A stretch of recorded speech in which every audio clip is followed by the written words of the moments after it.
నమస్తే సార్. నమస్కారం అండి. అహింస మెడిటేషన్ ఛానల్ తరఫున మీకు ధన్యవాదాలు సార్. నమస్కారం. ముందుగా మీ పేరు, మీరు ఏ ఊరి నుంచి వచ్చారు, ఊరి పేరు చెప్పండి సార్. నమస్కారం అండి. నా పేరు పుల్లి రామ్మోహన్ రావు అండి. మాది వాస్తవంగా నేను పుట్టింది పెరిగింది అంతా కూడా కృష్ణా జిల్లా అండి. మాది ఉయ్యూరు దగ్గర దూలుపుడిపాలెం అనే గ్రామము.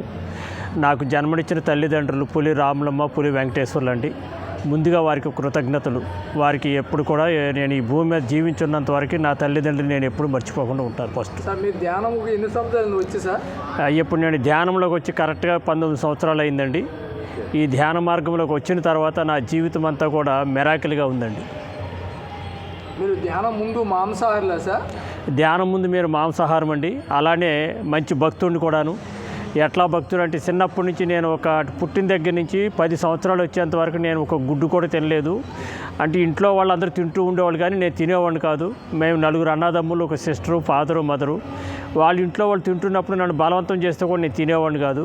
10 సంవత్సరాలు వచ్చిన తర్వాత గుడ్డు తింటూ అలవాటు చేసుకున్నాను. ఆ తర్వాత ఇక చిన్నగా మాంసాహారం తింటూ ఉన్నాను. మాంసాహారం తింటూ కూడా నేను చిన్నప్పటి నుంచి నాకు గుడి దగ్గర ఆ ఊర్లో ఒక రామాలయం ఉండేది. ఆ రామాలయం దగ్గరికి వెళ్ళి చుట్టూరుతో ఓడవటం, కడగటం, చేయటం. అలా ఇంటి దగ్గర కూడా మా అమ్మగారు ఎక్కువ పూజలు చేస్తూ ఉండేవాళ్ళు. ఆ పూజలు చేస్తున్నప్పుడు కావాల్సిన పువ్వులు కోసుకొచ్చి ఇవ్వటం, అవన్నీ పూజా సామాగ్రి అంతా చేస్తూ అలా చిన్నప్పటి నుంచి నాకు ఒక భక్తి మార్గం అంటే చాలా ఇంట్రెస్ట్ అండి. ఓకే, మీరు ఎన్ని గంటలు ధ్యానం చేస్తారు సార్ రోజు? సార్, నేను రోజు మొత్తం మీద కనీసం అంటే ఎనీ టైం, అంటే దానికి ఒక ఇది ఉంది, ఏటీఎం ఎనీ టైం మెడిటేషన్, అలానే ఏపీఎం ఎనీ ప్లేస్ మెడిటేషన్ అనే కాన్సెప్ట్ పత్రిజీ గురూజీ కాన్సెప్ట్ నేను ఫాలో అవుతాను. రోజు కనీసం 5 గంటలు ధ్యానం చేస్తానండి. Okay sir. ధ్యానం చేసేటప్పుడు మీరు శారీరకంగా, మానసికంగా, మీరు ఆధ్యాత్మికపరంగా ఏం మార్పులు వచ్చాయి సార్? సార్, ముందుగా ఈ ధ్యానం గురించి మనం ప్రస్తావించే ముందు నాకు జన్మనిచ్చిన తల్లిదండ్రులు నాకు పులి రాములమ్మ, పులి వెంకటేశ్వర్లు అయితే, నాకు పునర్జన్మ ఇచ్చినటువంటి గురువు, తల్లి, తండ్రి, గురువు, దైవం అయినటువంటి జగద్గురు బ్రహ్మర్షి పితామహ పత్రిజీ గురూజీకి, అలానే అమ్మ స్వర్ణమాల పత్రి మేడంకి, ఇద్దరి పాదపద్మాలకు ముందుగా వారికి శిరస్సు వంచి ఆత్మ ప్రణామాలు. అలానే నాకు ముందుగా ఈ ధ్యానం అనేటువంటి ఈ యొక్క జ్ఞానాన్ని, ఈ యొక్క మాటలు విన్నది నాకు దూలిపూడి చంద్రశేఖర్ గారి ద్వారా ముందుగా నాకు ఈ ధ్యానం అనేటువంటి జ్ఞానాన్ని ఇచ్చినటువంటి ప్రథమ గురువులు ఎవరంటే భీమవరం బ్రహ్మర్షి తటవర్తి వీరరాఘవరావు గారి క్లాసు మాకు వనస్థలిపురంలో ఒక గురు పౌర్ణమి రోజు జరిగిందండి. 2005 ఆగస్టులో నేను ఈ ధ్యానంలోకి వచ్చాను. ఆ రోజు ధ్యానంలోకి వచ్చిన రోజు అక్కడ మాకు వనస్థలిపురంలో ఓపెన్ ఆడిటోరియంలో 1000 మందితో క్లాసు నడిచింది. ఆ రోజు క్లాస్కి నేను మా పెద్దమ్మాయి వెళ్ళటం జరిగింది. మరి ఆ క్లాస్కి వెళ్ళినప్పుడు వారు చెప్పింది ఏమిటంటే ధ్యానం అంటే ఏమిటి, ధ్యానం చేయటం వల్ల లాభాలు ఏమిటి, ఏ ఆహారం తీసుకుంటే మంచిది, ఏ ఆహారం తీసుకోకుంటే చెడు, మరి ఏం మాట్లాడాలి, ఏం మాట్లాడకూడదు, మనం మంచి చెడు ఎలా తెలుస్తుంది, మన జీవిత లక్ష్యం ఏంటి ఎలా తెలుస్తుంది అనే దాని మీద ఒక రోజంతా కూడా ఒక 4 గంటల ధ్యానము, 4 గంటలు వారు థియరీ చెప్పడం జరిగిందండి. చాలా అద్భుతంగా జరిగింది. మరి ఆ రోజు నేను వెళ్ళిన రోజే వనస్థలిపురంలో 1000 మంది సమక్షంలో ఆ రోజు నుంచి నేను శాకాహారిగా మారిపోవాలని నేను నిర్ణయం తీసుకున్నానండి.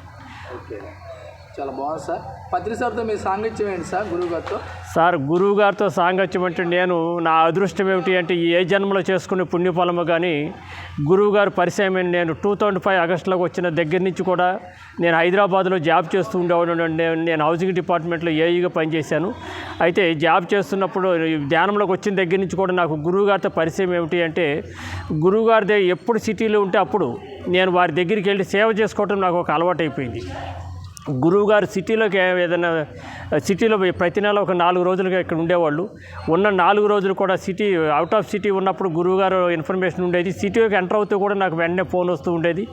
గురువుగారు సిటీలోకి వచ్చారు అంటే రామ్మోహన్ రావు కంపల్సరీగా పిలవండి అని చెప్పి గురువుగారు ఎవరో ఒకరి ద్వారా వారి దగ్గర ఉన్న పిఏలో, సెక్రటరీలు, ఎవరైనా మాస్టర్స్ ఉంటే వారి ద్వారా నన్ను పిలిపించేవాళ్ళు. నేను అక్కడ గురువుగారి దగ్గరికి వెళ్ళి చక్కగా సేవ చేసుకునే భాగ్యం నాకు కలిగిందండి. ఎలా సేవ చేసుకున్నామంటే, గురువుగారు సాక్షాత్ ఆయన ఒక వ్యక్తి కాదండి, ఆయన మహాశక్తి. కానీ ఆ శక్తి అనే సంగతి ఎవరికి తెలియపరచలేదు.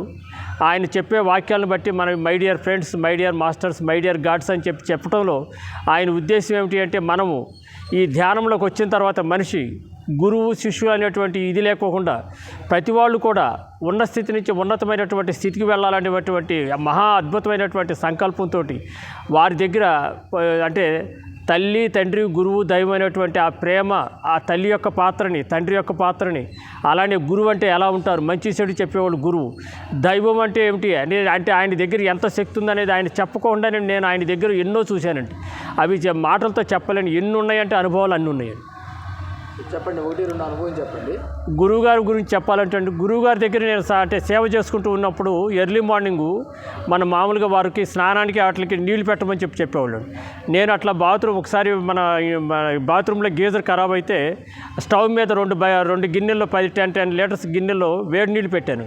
2 గిన్నెల్లో వేడి నీళ్ళు పెట్టేసి ఒక బకెట్లో పోసి తీసుకెళ్ళి బాత్రూంలో పెట్టి, గురూజీ ఇట్లా వాటర్ పెట్టానని చెప్పేసి అన్నాను. వాటర్ పెట్టిన తర్వాత నాకు తెలవక నేనేం చేశానంటే, నీళ్లు బాగా మసిలిపోయి ఉన్నాయి, మరి ఈ నీటితో స్నానం చేస్తే గురువుగారికి ఇబ్బంది అవుతుంది కదా అని చెప్పేసి బాత్రూంలో పెట్టి కొంచెం బకెట్లో గ్యాప్ ఉంటే కొంచెం చల్లని నీళ్లు, ట్యాప్ నీళ్లు వదిలాను. సరే, వదిలిన తర్వాత గురువుగారు చెప్పాను, స్నానం చేస్తానికి వెళ్ళినప్పుడు ఏమైనా నువ్వు వాటర్ దీంట్లో వదిలావంటే వదిలాను సార్ అన్నారు. మూర్ఖుడా, ఇంకొకసారి ఇట్లాంటి పని చేయొద్దు అని చెప్పన్నారు. నాకు అర్థం కాలేదు, సరే అని ఊరుకున్నాను.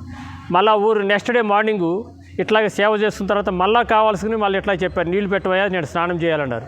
నాకు అప్పుడు అర్థమైంది, నిన్న ఈ విధంగా చెప్పారు కదా, ఈరోజు చూద్దామని చెప్పేసి నీళ్లు బాగా మసలు పెట్టినానండి. ఇంకేం లేదు, పొరపాటున మనలాంటి వాళ్ళు కనుక ఆ నీళ్ళలో వేలు పెడితే మన చర్మం ఊడిపోతుంది. అటువంటిది నీళ్లు 10-20 లీటర్ల వాటర్, బాగా మసిలిపోయిన వాటర్ని బకెట్లో పెట్టి బాత్రూంలో పెట్టాను. గురూజీ వేసుకున్న డ్రెస్సులు ఏదో సెలెక్ట్ చేస్తే అవి కూడా బాత్రూంలో హ్యాంగర్ మీద వేసి వచ్చానండి. జస్ట్ బాత్రూంలోకి వెళ్ళారు, 2 నిమిషాలు మళ్ళీ బయటకు వచ్చేసారు. అంటే వారు ఒక సోప్తో స్నానం చేయలేదు, షాంపూతో స్నానం చేయలేదు, అక్కడ తుడుచుకోవటానికి టవల్ వేస్తే టవల్తో తుడుచుకోలేదు. నేను గమనించింది ఏంటంటే గురువుగారు అంత మసిలిపోతున్న నీళ్ళని జస్ట్ అలా పోసుకుని 2 నిమిషాలు బయటకు వచ్చేసారు. అంటే వారు మామూలు వ్యక్తి అయితే ఆ నీళ్లు పోసుకుంటే చర్మం ఊడిపోతుంది. మరి ఆయన వ్యక్తి అయితే అలా, ఆయన శక్తి కాబట్టి ఆయన అంత వేడిని తట్టుకోగలిగారు. నేను అది ఒకటి వారిలో ప్రత్యక్షంగా చూసినటువంటి స్వానుభవం అండి. మీరు ధ్యానము చేసేటప్పుడు 3 నెలల అనుభవాలు ఏమైనా ఉన్నాయా సార్ మీకు? సార్, ధ్యానం చేసిన తర్వాత గురువుగారు ఏది చెప్పారో అది మనసా వాచా కర్మణ త్రికరణ శుద్ధిగా నాకు ఆచరించడం అలవాటు. నేను మీకు ముందే చెప్పాను, నేను ధ్యానం క్లాస్కి వెళ్ళిన రోజు నాడే నేను మాంసాహారం తింటున్నటువంటి మా యొక్క కుటుంబంలో నాకు భార్య, 2 కుమార్తెలు, వాళ్ళ నలుగురికి తెలవకుండానే నేను వెళ్ళిన రోజే నేను ఈ రోజు నుంచి శాకాహారిగా ఉంటాను సార్, ఈ భూమి మీద జీవించున్న ఆకర్షణ వరకు ఇంకా నేను అప్పుడు పత్రిసారిని చూడలేదండి అని చెప్పేసాను. నేను వీర్రాఘవరావు గారి దగ్గర, వాళ్ళందరి దగ్గర నేను నా కోసం నేను ఒక సంకల్పం చేసుకున్నాను. ఆ రోజు నుంచి ఈ రోజు వరకు నేను మాంసాహారం కాదు, గుడ్డుతో సహా అన్నీ బంద్ చేశాను. అయితే విషయం ఏమిటి అంటే, గురువుగారు చెప్పిన తర్వాత మరి ధ్యాన జగత్, శాకాహార జగత్, పిరమిడ్ జగత్ అన్నారు. మరి ఈ పిరమిడ్లు కట్టడం అంటే పిరమిడ్ కట్టడం మొదలుపెట్టమని చెప్పేసి అన్నారు. పిరమిడ్ వచ్చిన 6 నెలలకి పిరమిడ్ కట్టడం జరిగింది. మరి మేము 2005 ఆగస్టులో వచ్చానండి. మరి 2006లో పిరమిడ్ మొదలుపెట్టాను. February 12, 2007 February 12 గురూజీ వచ్చేసి పిరమిడ్ ఓపెనింగ్ వచ్చారండి. ఆ రోజు దగ్గర ఒక 400 మంది వచ్చారు. గురువుగారు వచ్చి పిరమిడ్ ఓపెనింగ్ చేసిన తర్వాత మెసేజ్ ఇస్తూ ఒకటే మాట చెప్పారు, నీకు మీ ఫ్యామిలీకి ఇద్దరికి ఇంకా జన్మ లేదయ్యా అని చెప్పన్నారు. ఎందుకు సార్ అని చెప్పేసి అంటే, పిరమిడ్ కట్టడం అనేది మహాభాగ్యం, ఎన్నో జన్మలో ధ్యానం చేస్తే కానీ ఈ ధ్యాన మార్గంలోకి రాము, అలానే ధ్యానం చేసుకోవటమే కాకుండా మరి వచ్చిన రోజు నుంచి నువ్వు శాకాహారిగా అయిపోయినావు, మీ కుటుంబ సభ్యులందరూ శాకాహారులుగా అయిపోయారు, నేను చెప్పిన విధంగా మీరు వంట పాత్రలు సహా మార్చేశారు, మరి మీకు ఇంకా జన్మ ఉండదు కాక అని చెప్పడం జరిగింది సార్. ఆ విధంగా వారు ఏదైతే చెప్పారో ఆ మెసేజ్లో ఇంకోటి కూడా చెప్పారు, మీ రోజు నుంచి నీ మాంసపిండం మంత్రపిండం కాబడుతుంది, నీ మాటే మంత్రం కాబడుతుంది అని చెప్పన్నారు సార్. అంటే మనం ఏది అనుకుంటే అది జరిగి తీరుతుంది. ఎందుకంటే మనం ఎప్పుడు కూడా మన ఆలోచన అంతా కూడా ఎప్పుడు కూడా విశ్వ కళ్యాణం కోసం, లోక కళ్యాణం కోసం ఉన్నట్టుగా ఈ మూగజీవాలే కాదు, ఈ భూమి మీద మానవులందరూ కూడా మాంసాహారం తీసుకోకుండా శాకాహారం తీసుకుంటూ ధ్యానులు అయ్యి, ఆత్మజ్ఞానులు అయ్యి, ఎవరి వలన ఎవరికి ఏ కష్టమో నష్టమో కలిగించకుండా ఉండేటట్టుగా, అందరూ జీవించేటట్టుగా వాళ్ళకి ధ్యానం చేసుకోవాలి ముందుగా, తర్వాత ఆత్మజ్ఞానం పొందాలి, అలానే శాకాహారులు కావాలని నేను ఎప్పుడు ఈ థాట్తో ఉంటానండి. నేను అంతకుముందు చాలా బాగా పూజలు చేస్తూ ఉండేవాడిని, ఇప్పుడు పూజలన్నీ మానేసి ధ్యానం చేసుకుంటేనే ఈ సంకల్పం చేసుకుంటూ ఉంటాను. అంటే దీన్ని బట్టి నాకు అర్థమైంది ఏమిటంటే సార్, నేను గత జన్మలు అనేది లేదు, తరుడై అనేది లేదు, నేను ఏదనుకుంటే అది జరిగిపోతుంది. ఇదంతా కూడా ధ్యానంలో వచ్చినటువంటి ఆ పత్రిజీ దివ్యాశీస్సులతోటి వారు చెప్పిన మాటలు మనం ఎప్పుడైతే ఆచరిస్తూ మనం వారు చెప్పిన దాన్ని అంటే త్రికరణ శుద్ధిగా ఆచరించినప్పుడు ఈ ధ్యానం యొక్క గొప్పతనం ఏమిటనేది నేను ప్రత్యక్షంగా నా కుటుంబ సభ్యులందరూ స్వానుభవం పొందుతున్నాము. మీరు పుస్తకాలు ఏమైనా చదివారా సార్, ఏదైనా ధ్యానం సంబంధించినవి? సార్ నేను మొన్న 22 జూన్లోనే నేను ఉద్యోగరీత్యా రిటైర్ అయ్యాను సార్. అంతకుముందు వాస్తవంగా నేను చెప్తున్నాను, గురువు గారు ఉంటే సేవ చేసుకోవటం, లేకుంటే ఎక్కువగా నాకు ఇంట్రెస్ట్ ఏంటంటే ధ్యాన ప్రచారం చేయటం ఇంట్రెస్ట్ అండి. వచ్చిన దగ్గర నుంచి వచ్చిన రోజు నుంచే మరుసటి రోజు నుంచే ధ్యాన ప్రచారం చేయటం మొదలుపెట్టాను. మరి హైదరాబాద్ సిటీలో ఎక్కడ ఏ ప్రోగ్రాంలు పెద్ద పెద్ద మెగా ప్రోగ్రాంలు జరగాలంటే సిటీలో అంటే ఇప్పుడు హైదరాబాద్, సికింద్రాబాద్, భాగ్యనగరాలు ఇప్పుడు ప్రజెంట్ 1,40,40,00,000 మంది ఉన్నారండి. మేము వచ్చినప్పుడు 1,10,00,000 మంది అని చెప్పి గవర్నమెంట్ వారి లెక్కల ప్రకారం ఎక్కడ ఏ ర్యాలీలు చేయాలన్నా, ఎక్కడ గురూజీతో మెగా ప్రోగ్రాములు చేయాలన్నా, గురువు గారు హైదరాబాద్, సికింద్రాబాద్లో ఎవరు కూడా ఆ ప్రోగ్రామ్ చేయాలంటే అందరూ ముందుకు వచ్చేవాళ్ళు కదండి, కొంచెం భయపడేవాళ్ళు, ఇది కొద్దిగా ఖర్చుతో కూడుకున్న పని అని. కానీ గురువు గారు ఫైనల్గా రామ్మోహన్ రావు ఈ ప్రోగ్రాం పలానా డేట్ నాకు ఖాళీ ఉంది, నువ్వు ఈ కార్యక్రమం చేయాలని చెప్పేసి అంటే గురువుగారు ఏ ఏరియాలో చెప్తే ఆ ఏరియాలో ఆ ప్రోగ్రామ్ చేయడానికి నేను అవకాశాన్ని ఇస్తానని చెప్పేవాడిని సార్. అది కూడా ఎంత మెరాకిల్గా జరిగేదంటే దానికి ఎంత ఖర్చు అవుతుందని అసలు నేను ఏ రోజు ఆలోచన చేసేవాడిని కాదు. కాకపోతే నేను ఉద్యోగం చేస్తున్నాను కాబట్టి నాకు జీతం వస్తుంది, అవసరం పెడితే నేను పెట్టుకుంటాను. మరి అలానే నాకు ఎల్బీ నగర్, వనస్థలపురం ఏరియాలో మేము పిరమిడ్ కట్టిన తర్వాత కొన్ని వేల మంది కొత్త వాళ్ళకి ధ్యానం నేర్పించాము. అందరూ కూడా ఎంతో ఆత్మజ్ఞానులు అయ్యారు, శాకాహారులు అయ్యారు. మేము ఏ ర్యాలీ చేయాలన్నా, ఏ కార్యక్రమం చేయాలన్నా మేము ఇట్లా జస్ట్ పిలిపిస్తే చాలు, గంటలో కనీసం 100 మంది అటెండ్ అవుతారు. సో ఆ సందర్భంగా మేము ట్విన్ సిటీస్ మొత్తంలో కూడా పెద్ద పెద్ద ధ్యాన గ్రామీణం అని 2009లో చేశాము. 2010లో ధ్యాన ఆరోగ్య భాగ్యనగరం చేశాము. ఇట్లా గురువు గారు ఏ ప్రోగ్రాం చెప్తే ఆ ప్రోగ్రాం చేయటం నాకు బాగా ఇంట్రెస్ట్ అండి. అయితే ఆ ప్రోగ్రాం చేసేటప్పుడు జస్ట్ 100 మంది వస్తారా, 1000 మంది వస్తారా అంటే మెరాకిల్గా వేల సంఖ్యలో వచ్చేవాళ్ళు. ఇదంతా కూడా ఒక మెరాకిల్. బాగుంది సార్. మీరు శాకాహార ర్యాలీలో ఏమైనా పాల్గొన్నారు సార్? సార్ సిటీలో శాకాహార ర్యాలీ అంటేనే ఒక విధంగా ఈవేళ నాకు అంటే నా రక్త సంబంధికులు కొద్దిమంది ఉన్నారు. ఈ ధ్యాన మార్గంలోకి వచ్చిన తర్వాత అంటే శాకాహార ర్యాలీలు చేయటం వలన ఈవేళ ట్విన్ సిటీస్లోనే కొన్ని వేల మంది కుటుంబాలు నాకు బాగా పరిచయం ఉన్నారు సార్. ఎందుకంటే ఈ శాకాహార ర్యాలీ అనేది విశ్వ కళ్యాణం కోసం, లోక కళ్యాణం కోసం అని ఒక మంచి సంకల్పం గురువుగారు ఏదైతే మనకు మంచి మార్గం చూపెట్టారో ఆ మార్గంలోకి వచ్చిన తర్వాత సార్ ఈవేళ నిజంగా ఎంతమంది ఆత్మబంధువులు అంటే ఇంక లెక్కలో చెప్పలేము. అంతమంది ఆత్మబంధువులు ఈ యొక్క ర్యాలీలు చేయటం వల్ల నాకు పరిచయం అయ్యారు సార్. ఇప్పుడు నేను అందరికీ తెలుసు, అందరూ నేను గుర్తుపట్టలేను. గురువుగారు ఏది చెప్తే అది చేయటం. గురువుగారు ఎక్కడ మన 2012 కడతాల్లో ప్రోగ్రాంలు చేస్తున్నప్పుడు కూడా రామ్మోహన్ రావు నువ్వు గ్రౌండ్ ఇన్ఛార్జ్గా ఉండాలంటే నేను 3 నెలలు అక్కడ ముందున్నాను. అక్కడ లక్ష్మణరావు గారికి సహకరిస్తూ నేను మరి మా ఫ్రెండ్ సురేష్, మల్లారెడ్డి కలిసి అద్భుతంగా అక్కడ 3 నెలలు అక్కడ ఉన్నాము. 2012లో మహాచక్రం కడతాల ప్రోగ్రాం జరుగుతున్నప్పుడు అక్కడ ఉండి కూడా అద్భుతంగా గురువుగారు గ్రౌండ్ ఇన్ఛార్జ్ అంటే గ్రౌండ్ ఇన్ఛార్జ్ ఏ పని అంటే ఆ పని చేస్తూ ఉండేవాడు. ఏది చేసినా నేను ఓన్లీ అక్కడ నేను నామకా వస్తాండి. గురువుగారు అంత శక్తినిస్తూ ఉండేవాడు. గురువుగారు సేవ చేసుకోవటం వల్ల కూడా నాలో ఉండేటువంటి ఒక మెరాకిల్ ఏమిటంటే అండి, నేను 24 గంటలు ఎంత కష్టపడి పనిచేస్తున్నా కూడా నాకు ఏమాత్రం అలసట ఉండేది కాదు. అంతకుముందు విపరీతంగా కోపం ఉండేది కాదు. అంటే గురువుగారు చెప్పారు సహనమే ప్రగతి అని. అలా సహనంగా అంటే ఓర్పుగా ఉండటం, ఆ ఓర్పుగా ఉన్నప్పుడు విజయం అనేది నేను ప్రాక్టికల్గా స్వానుభవం పొందాను. ఇప్పుడు ఈ భూమి మీద ఉన్నంత కాలం కూడా నాది ఒకటే ఆలోచన అండి, ఈ భూమి మీద ఉన్నంతకాలం గురువుజీ సంకల్పం ఏదైతే ధ్యాన జగత్, శాకాహార జగత్, పిరమిడ్ జగత్ అన్నారో దానికోసమే నేను, నా కుటుంబ సభ్యులందరూ కూడా మనసా వాచ కర్మణ దానికోసమే అంకితం సార్. గురూజీకి ఎప్పుడు కూడా మేము మర్చిపోము. గురువుగారు భౌతికంగా లేరు, ఆయన చైతన్య రూపంలో మన అందరిలో ఉన్నారు. ఇప్పుడు మీరు కూడా ఎంతో అద్భుతంగా వర్క్ చేస్తారు. మీ గురించి నేను 2012 నుంచి బాగా చూస్తూ ఉన్నాను. మీరు చేస్తున్న వర్క్ ఇంత అంత కాదు. మీ బంటు మిల్లో కూడా మీరు ఇళ్ల స్థలం ఇచ్చి పిరమిడ్ కట్టించారు. నేను ఇప్పుడు మా వనస్థలపురం ఎల్బీనగర్ మాస్టర్కి అదే చెప్పాను, ఈయన ఒక గొప్ప యోగీశ్వరుడు. మరి వెంకటస్వామి గారు యొక్క దానికి మనం అందరూ సహకరించాలా. అలానే వారు చేస్తున్న సేవ ఎంత అంత కాదని కూడా చెప్పడం జరిగింది సార్. ఇప్పుడు జంతు బళ్ళు అమ్మవారి గుడి దగ్గర బళ్ళు ఇస్తున్నారు కదా సార్, చదువుకోని వాళ్ళు చదువుకున్న వాళ్ళే అందరూ ఇస్తున్నారు. ఇంత చదువుకున్న నాలెడ్జ్ ఉన్న వాళ్ళు జంతు బళ్ళు అమ్మ పేరు చెప్పి ఇంకా మూఢనమ్మకాలతో ఈ కంప్యూటర్ యుగంలో చేస్తున్నారు. అది న్యాయమా, ధర్మమా చెప్పండి సార్. సార్ ఇది ఒక మూఢాచారం అండి. అయితే ఇప్పుడు జంతు బలుల దగ్గర అంటే ప్రస్తుతం జరుగుతున్న దగ్గర ఆ యొక్క కార్యక్రమాలు చూస్తూ ఉంటే ఏంటంటే సార్, ఏదో ఒక జాతర అనే ఒక పేరు చెప్పుకుంటే మనం అందరూ గ్యాదర్ అయితే మనం ఏదన్నా ఒక దైవ కార్యక్రమాలు, ఒక ఆధ్యాత్మిక కార్యక్రమాలు, ఇట్లాంటి ధ్యాన కార్యక్రమాలు జరుగుతున్నాయి, జ్ఞానాలు జరుగుతున్నాయి, మహాచక్రాలు జరుగుతున్నాయి అని చెప్పేసి మనం అన్నదానానికి వెళ్ళి అడిగితే ధ్యానం చేయని వాళ్ళు ఎవరు కూడా ₹1 ఎవరండి. కానీ అక్కడ కార్యక్రమాలు జరుగుతున్నాయి అంటే ఆ జాతరల కంటే ప్రతి వాళ్ళు 5,000 అడిగితే 50,000 ఇస్తారు.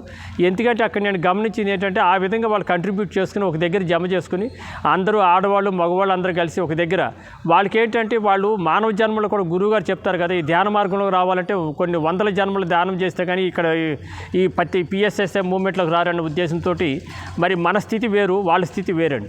వాళ్ళు ఏంటంటే అక్కడ కానా పేనా సోనా అంటే దాంట్లో ఒక ఎంజాయ్మెంట్ ఉంటుంది, కానీ అది చేసేది వాళ్ళు తప్పు అన్న సంగతి వాళ్ళకి తెలియదు. ఒక జీవి చంపబడుతున్నప్పుడు అది ఎంత అయితే బాధపడుతుందో ఆ బాధని మనం ఎవరైతే చంపటానికి ప్రత్యక్షంగా పరోక్షంగా ప్రోత్సహిస్తున్నామో వాళ్ళందరూ కూడా మనం ఈ భూమి మీద దాని యొక్క బాధలు అందరూ అనుభవిస్తున్నామండి. కానీ ఆ యొక్క బలులు ఇవ్వటం అనేది 100% తప్పండి. కాకపోతే వాళ్ళకి తెలవట్లేదు. తెలుసుకునే సమయం వస్తుంది, దేనికైనా సమయం రావాలి కాబట్టి వస్తుంది, గ్యారెంటీగా మార్పు జరుగుతుందండి. ఇప్పుడు మనం ఏదైతే ఈ పిరమిడ్ స్పిరిచువల్ సొసైటీస్ మూవ్మెంట్ మేమైతే ఎప్పుడైనా ర్యాలీలు చేసామంటే ముఖ్యంగా ఆదివారం నాడే పెట్టుకుంటామండి. ఎందుకు పెట్టుకుంటామంటే ఆదివారం అంటే ఇదేదో మనకు అంత హాలిడే కాదు, జాలిడే అని చెప్పేసి చికెన్ షాపులు మటన్ షాపులు ఎక్కడ చూసినా క్యూలు కడుతూ ఉంటారు. మేము వాళ్ళ దగ్గరికి పోయి మైకులు పెట్టుకుని బాగా ప్రత్యక్షంగా ఇదే చెప్తాం, అయ్యా మీరు ఒక్కడు మాత్రం దయచేసి గుర్తుపెట్టుకోవాలి, మీరు మాంసాహారం తింటే బలం అనుకుంటున్నారు, ఒక్కడు మాత్రం గమనించండి నాయనలారా, ఆకులు తినే మేకలు కొండలు ఎక్కుతున్నాయి, మరి మేకలు తిన్న మనుషులు మంచాలు ఎక్కుతున్నారు నాయన. జీవహింస మహాపాపము, ఏ జీవిని చంపే హక్కు మనకు లేదు. ఒక జీవిని చంపామంటే ఆ జీవికి ప్రాణం పోసే హక్కు మనకు లేదు. కాబట్టి అహింస అన్ని ధర్మాల కల్లా ఉత్తమోత్తమైన ధర్మం ఏమిటి అంటే అహింస పరమో ధర్మ అన్నారు. మరి మనం ధర్మ మార్గంలో ఉంటే ఆ ధర్మమే మనల్ని రక్షింపబడుతుంది అని చెప్పి మనం అందరూ దేవాలయాలు తిరుగుతూ ఉంటాము. ఏదైతే నువ్వు మంచి చేస్తావో ఆ మంచి నీకు పుణ్యంగాను, చెడు చేస్తే పాపంగాను, రోగంగాను అని చెప్పేసి అని చెప్తారు.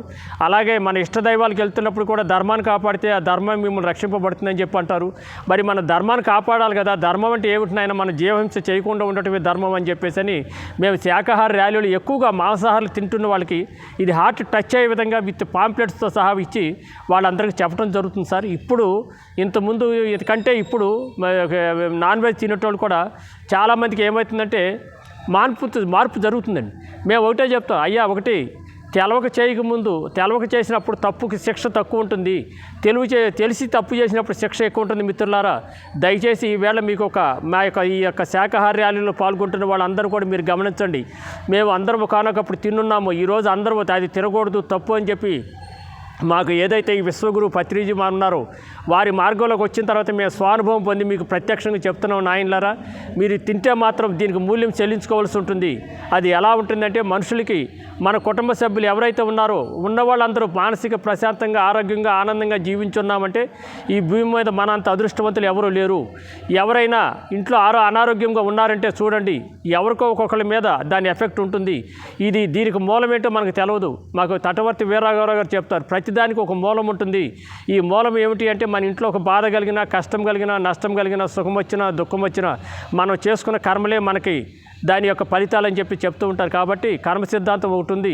మనం ఏది విత్తుతామో అదే పంట కోసుకుంటాము.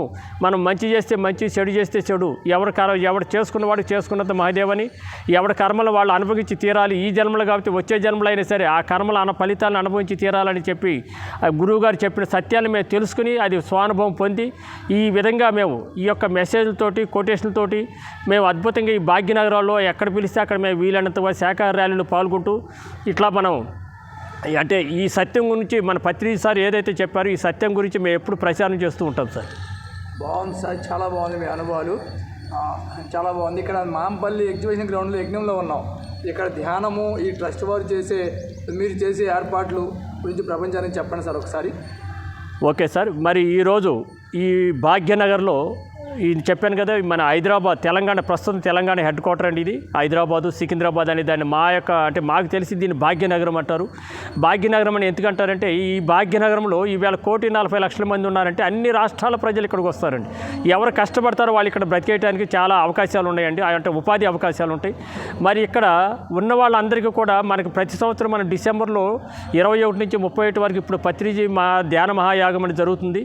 అంతకుముందు మహాచక్రాలు జరిగినాయి. మేము అప్పుడు కూడా ఆ కార్యక్రమాలు జరుగుతున్నప్పుడు ట్విన్ సిటీస్లో పెద్ద మెగా శాఖాహార ర్యాలీలు చేస్తూ పేపర్ ద్వారా, టీవీల ద్వారా, లోకల్ టీవీల ద్వారా, కేబుల్స్ టీవీల ద్వారా ప్రచారం చేస్తూ ఉండేవాళ్ళం.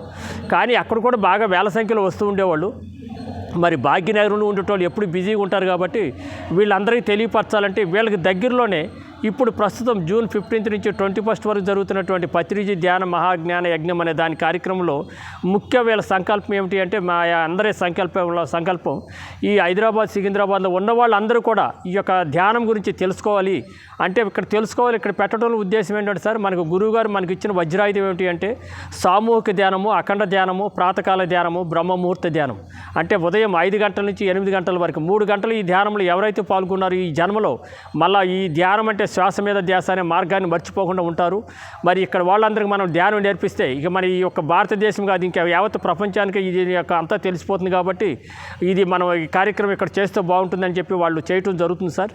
భాగ్యనాథ్ ట్రస్ట్ వాళ్ళందరూ ఎవరో ఒక కమిటీ ఉంటారో ఆ కమిటీకి మా ధ్యానం చేస్తున్న వాళ్ళందరం కూడా సహకరిస్తున్నాము. మరి ఇదంతా కూడా రేపు రాబోయే కాలంలో మన పిఎస్ఎస్ఐ మూవ్మెంట్కి దినదినాభివృద్ధి చెందుతుంది. అలానే పత్రిజీ గురించి ఒక 2 మాటలు నేను చెప్తానండి, ప్రత్యక్ష అనుభవాలు చెప్తాను. గురువుగారు అంటే ఏమిటో అనేది దట్ ఈజ్ పత్రిజీ అనే దానికి నేను ప్రత్యక్ష స్వానుభవం అండి. 2010లో గురువుగారు, నేను, వారు డ్రైవరు రాజు మేము అక్కడికి వెళ్తున్నాము. దిల్సుఖ్నగర్ నుంచి కడతాలు వెళ్తున్నామండి. ఎల్బీనగర్ దగ్గరికి వెళ్ళిన తర్వాత గురువుగారు చెప్పారు, రామ్మోహన్ రావు నువ్వు 2 క్వశ్చన్లు ఏవయ్యా అన్నారు. గురూజీ మరి 2010లో జరిగిన సంఘటన అండి ఇది.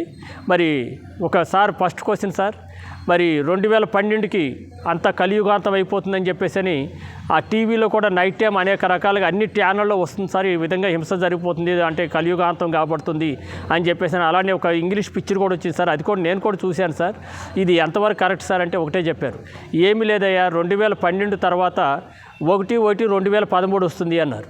ఇంకా అంతే. ఇంకా రెండో క్వశ్చన్ ఏంటి అన్నారు, గురూజీ మరి మనం ధ్యాన జగత్తు, శాకాహార జగత్తు, పిరమిడ్ జగత్తు అని చెప్పేసి మన సంకల్పం ఏదైతే ఉందో ఇట్లా మనం చేస్తూ ఉన్నాము, ఎంతవరకు పబ్లిక్ టచ్ అవుతుంది, మరి వీళ్ళందరికీ మనం అంతా తెలవాల్సింది ఇంకా ఎంతో ఉంది కదా గురూజీ అని అంటే గురువుగారు ఒకటే మాట చెప్పారండి, ఇది మీరు గమనించుకోవాలా, దయచేసి రేపు వినబోయే వాళ్ళు, చూడబోయే వాళ్ళందరూ కూడా గమనించుకోవాలి పత్రిజీ యొక్క ఆలోచన ముందు చూపు ఎలా ఉంటుందని. మనం చేసే ప్రచారము డిసెంబర్ అంటే 31, 2012, 31 వరకు మనం 50% ధ్యాన ప్రచారం చేస్తాము. మిగిలిన 50% ప్రచారము ఆ మరుక్షణమే ఒక్క నిమిషంలో యావత్ ప్రపంచానికి తెలిసిపోతుందని చెప్పి అన్నారండి. అంటే నాకు అప్పుడు దాని అంతరార్థం నాకు తెలవలేదు. మనం అక్కడ 2012లో కడతాల్లో కలియుగాంతం కాపాడుతుందని చెప్పేసి అనేటువంటి భయాందోళనతో కూడా ధ్యానం చేయని వాళ్ళు, ధ్యానం చేస్తున్న వాళ్ళు ప్రతిరోజు కనీసం 1,00,000 మంది పైన అక్కడ ఉన్నారండి ఆ 11 రోజులు. మరి అప్పుడు అనేక రకాలుగా అధికారులు, రాజకీయ నాయకులు, మరి మీడియాస్ అన్నీ ఉన్నాయి. మరి ఇన్ని ఉన్నప్పుడు కూడా మరి ఎవరో ఒకళ్ళు పాపం వాళ్ళు మనకు మంచి చేశారు, వాళ్ళు కూడా మన కృతజ్ఞతలు తెలియపరచుకోవాలి. మరి 2013 జనవరి 1, 2013 నుంచి ధ్యానం అంటే శ్వాస మీద ధ్యాస, బ్రహ్మర్షి పితామహ పత్రిజీ అని చెప్పేసి మనకు ₹1 ఖర్చు లేకుండా ఒక మీడియా ద్వారా అద్భుతంగా ప్రచారం జరిగిపోయింది.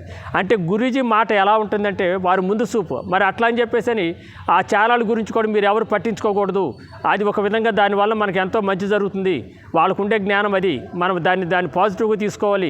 గురువుగారు చెప్పారు, no complaint, no judgement, no accept అని. అలానే దాని వలన మనకి అప్పుడు నేను అనుకున్నాను, వేరే వాళ్ళందరూ చూసి దాన్ని కంగారు పడిపోయారు, ఏమిటి మనం ఇంత చేస్తే ఇలా జరిగిపోయింది ఏమిటి అని. నేను మనసులో అనుకున్నాను, ఓహో గురూజీ గారు ముందే చెప్పారు కదా 2010లో ఇట్లా మరుక్షణంలో, కొత్త సంవత్సరంలో మరుక్షణంలో, నిమిషంలో ఇలా జరిగిపోతుందని చెప్పేసి అని. అదే విధంగా జరిగింది, ఇదంతా గురూజీ లీలలు అని చెప్పి అర్థమైందండి. అలానే 2014లో మరి తటవర్తి వీరరాఘవరావు గారు, రాజ్యలక్ష్మి మేడం గారు వచ్చేసి మౌన ధ్యానం క్లాసు పెట్టాలి అని చెప్పేసి అంటే గురువుగారు చెప్పారు, ఇట్లా వాళ్ళిద్దరూ వస్తారు మౌన ధ్యానం క్లాసు పెట్టాలని చెప్పి అన్నారండి. అయితే మా ఇంటి దగ్గర మౌన ధ్యానం క్లాసు పెట్టాము, ఆగస్టు నెలలో పెట్టాము, ఫ్రైడే, సాటర్డే, సండే.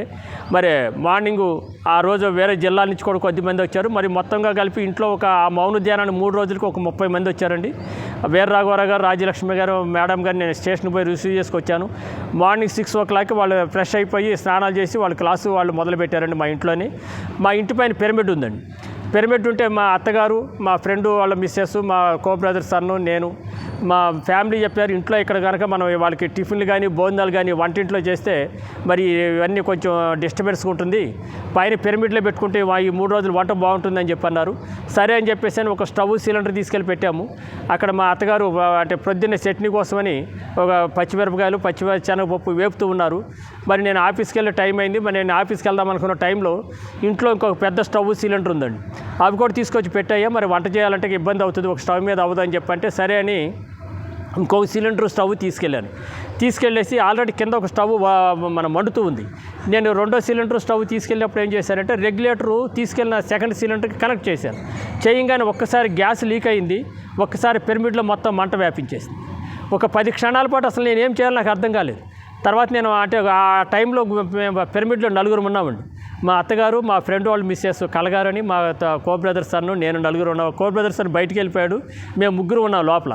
ఒక 10 క్షణాల వరకు ఏం చేయాలో అర్థం కాకపోయేవరకల్లా నేను ఇంక అక్కడి నుంచి నేనేం భయపడలేదు. వెంటనే గురూజీ అని మనసులో అనుకున్నాను. అంతే, ఆ మంటలోనే చేయి పెట్టేసారు, రెగ్యులేటర్ ఆఫ్ చేశారు. మళ్ళీ కింద స్టవ్ కూడా మా అత్తగారు ఆఫ్ చేశారు. మళ్ళీ 10 క్షణాల్లో పిరమిడ్ మొత్తం వ్యాపించిన మంట అంతా కూడా ఒకసారి చల్లగా అయిపోయింది. ఇది గురూజీ కాపాడుతున్నటువంటి లీలలండి. అంటే అదే రోజు అంటే ఆ 3 రోజులు క్లాస్ అయిన తర్వాత వీరరాఘవరావు గారు, రాజ్యలక్ష్మి మేడం, నేను గురూజీ దిల్షునార్లో ధ్యాన జగత్ ఆఫీసులో ఉంటే అక్కడ వెళ్ళటం జరిగింది. వెళ్తూనే ఏమయ్యా రామ్మోహన్ రావు, ఏంటి సంగతులు చెప్పు, ఏంటి విషయాలు చెప్పాయా, బాగా జరిగిందా అది ఇది అని చెప్పేసి అని వారికి అన్నీ తెలుసు కాబట్టి దాన్ని నియర్లీ 5-6 సార్లు రిపీట్ చేసి అడిగారు. నేను వెళ్ళే ముందు కూడా రాజ్యలక్ష్మి గారికి, వీరరాఘవరావు సార్కి చెప్పారు, సార్ ఇలా జరిగిందంటే మరి ఎందుకు చెప్పలేదు అంటే, చెప్పిన కాడి నుంచి కొంచెం డిస్టర్బెన్స్ అవుతుందని చెప్పలేదు సార్ అంటే, సరే బాగుందయ్యా, గురువుగారు అన్నీ కాపాడతారని చెప్పి అన్నారు. సరే గురువుగారికి ఇలా చెప్పాను. గురువుగారికి ఇలా చెప్పిన తర్వాత, సార్ ఇట్లా జరిగింది, మరి నేను ఇంకేం భయపడలేదు, మిమ్మల్ని తలుసుకునేలా మంటల్లో కూడా నేను చేయబెట్టి ఇచ్చేసాను సార్, నాకు అసలు చేతి కూడా వేడి తగలేదు, చేతి మీద ఉన్న వెంట్రుకలు కూడా కమరలేదు సార్, మరి ఇదంతా మీ ఆశీర్వాదం సార్, మీరే కాపాడారు సార్ అని చెప్పాను. నాదేం లేదయ్యా, నీకు ఇప్పుడు వరకు ఉన్నటువంటి నీ అకౌంట్లో ఉన్న కర్మలన్నీ కూడా దగ్ధం కాబడింది, నువ్వు అగ్ని నుంచి పునీతుడు కాబడినావు, ఇక నీకు కర్మలంటూ లేవు ఈ భూమి మీద, నీకు అసలు జన్మ లేదు, ఇక లేదు అని చెప్పి గురువుగారు చెప్పడం జరిగింది. మరి గురువుగారు ఇలా ఇదే కాదు సార్, ఒకసారి ఇలానే 2013లో కూడా అవగాహన సదస్సు అని చెప్పేసి ఇంకా ట్విన్ సిటీస్లో ఫస్ట్ మీటింగ్ పెట్టాం. గురువు గారు, మేడం గారు, సీనియర్ మాస్టర్లు అందరూ వచ్చారు. ఆ అవగాహన సదస్సు మా కాలనీ కమ్యూనిటీ హాల్లో పెట్టాము. మా ఇంటి దగ్గర కేరళ వాళ్ళ బ్రాహ్మిన్స్ని పిలిచి, దామోదర్ రెడ్డి గారు, మేము, గురువు గారు, మేడం గారు వస్తారు, వాళ్ళ భోజనాలు ఇక్కడే చేస్తారా అంటే, మరి వాళ్ళందరికీ బ్రాహ్మిన్స్ని పిలిచి వంట చేస్తే బాగుంటుందని చెప్పేసి ఒక 400 మందికి వంట చేయించాము. తీరా మనకు 11 గంటలకు క్లాస్ స్టార్ట్ అయిపోయింది. ప్రొద్దున 7 గంటలకు వచ్చి వాళ్ళు 10 గంటలకల్లా వంట చేసి వెళ్ళిపోయారు, మళ్ళీ వాళ్ళకి వేరే ఎక్కడ ప్రోగ్రామ్ ఉందని. మరి క్లాస్ స్టార్ట్ అయింది.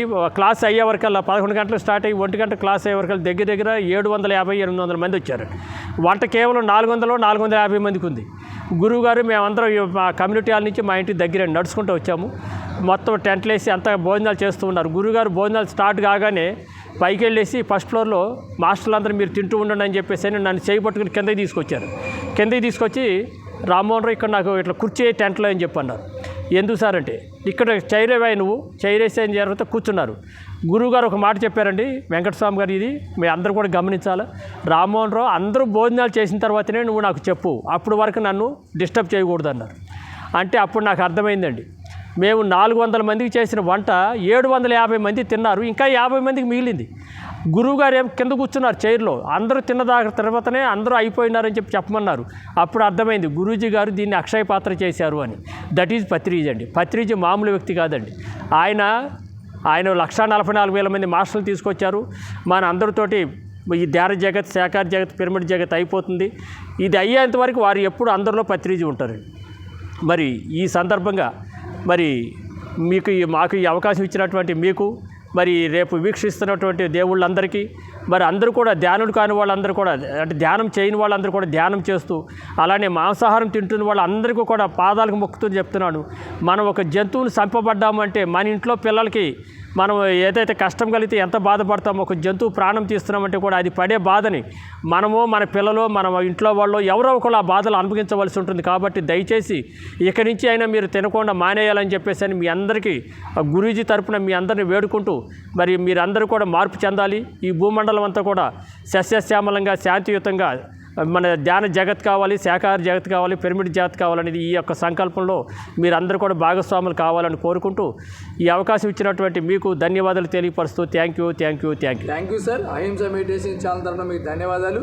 అహింస మెడిటేషన్ ఛానల్ సబ్స్క్రైబ్ చేయండి, షేర్ చేయండి, లైక్ చేయండి. Thank you sir. తప్పకుండా సార్.